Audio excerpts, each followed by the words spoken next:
আসসালামু আলাইকুম বন্ধুরা আমার মা এদিকে শাক বাজছে, মানে ওটা পুঁই শাক, তোমাদের ওখানে কি বলে জানি না। আর আজকে আমার ডেলিভারি আছে, তাই আমার বোন দেখো, ও খুব খুশি আছে আজকে, ও নাচছে। তারপরে বন্ধুরা দেখো, এই হচ্ছে আমার ডেলিভারি।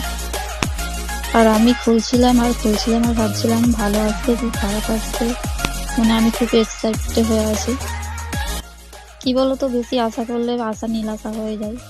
তো আমি খুলে দেখলাম কুর্তিটা ঠিক আছে, সবই ঠিক আছে, কিন্তু একটু মানে চওড়া কুর্তিটা, তো আমার খুব একটা ভালো লাগেনি।